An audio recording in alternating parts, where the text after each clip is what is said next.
muddooyinkii dambe waxaa isbedelay daawashada heesaha Soomaalida oo si xowli ah ku socda si gaar ah dhanka YouTube-ka oo ah barta la soo dhigo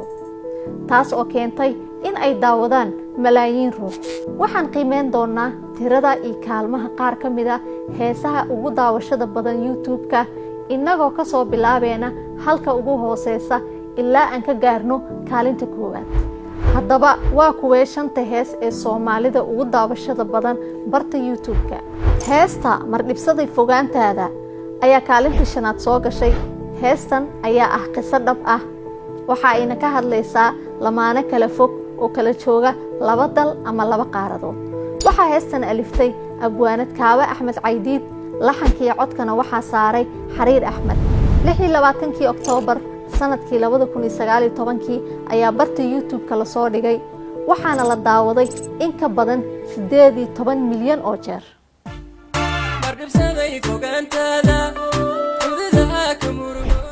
kaalinta afraad waxaa ku wada jira dhowr heesood ay ugu horeyso ma awoodo inaan ka ahaado waxa wada qaada Xariir Axmed iyo Raxmo Xasan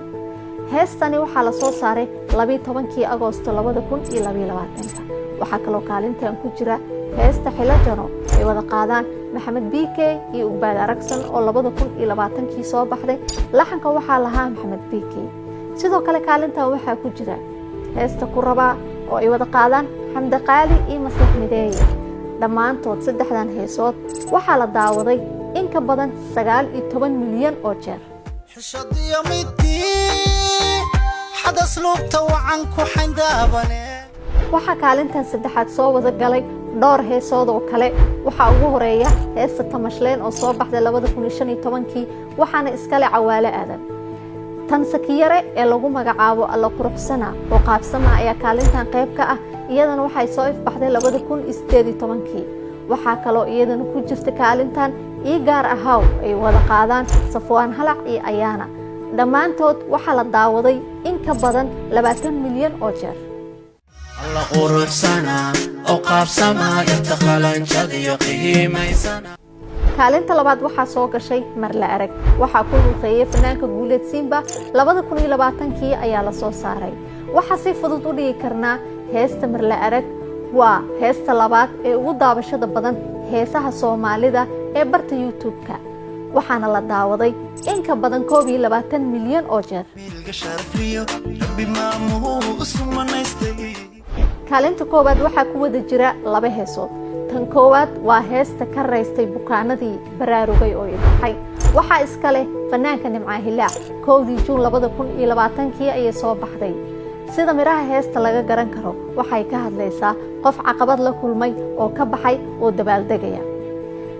erayada heestan waxaa iska leh abwaan Maxamed Galayr laxanka waxaa saaray fanaanka Qaalid Kaamil heestanna waxaa la daawaday in ka badan 22 milyan oo jeer karaystay bukaanadii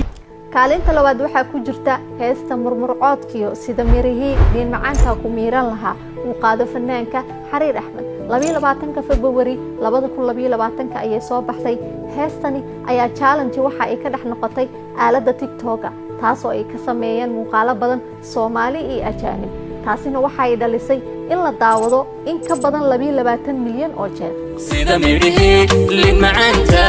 ku miiran lahaa liiska qiimeynta waxaan ku koobnay kaliya shanta hees ee Soomaalida ugu daawashada badan dhanka YouTube-ka balse waxaa jira heeso kale oo ka soo agdhow in ay goordhow soo galaan kaalmahan oo kale